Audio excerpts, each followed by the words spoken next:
Halaga. Kadalas ay walang boses at nakatahimik sa sulok. Hindi maisumbong ang mga pang-aaping ginagawa ninyo.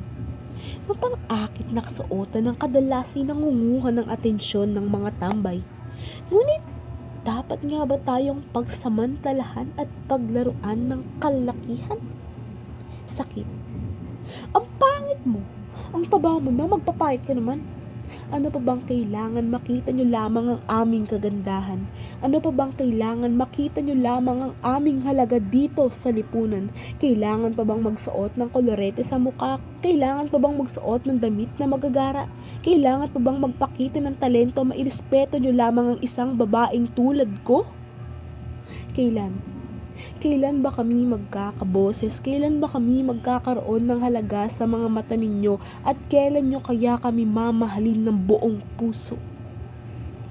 Awa. Parang awa na ninyo, maging seryoso naman kayo. Pagtuunan nyo kami ng pansin dahil kami ay may damdamin rin. Hindi kami manhid tulad ninyo. Palagi na lang ba kami ang sisisihin ninyo? Sa kaunting pagkakamali kami pinagtatawanan ninyo. Mali na naman? Ulitin mo nga yan. Pagod na kami. Laruan. Hindi kami laruan na pagkatapos laruin at alagaan kinakalimutan na at hindi pinapahalagahan.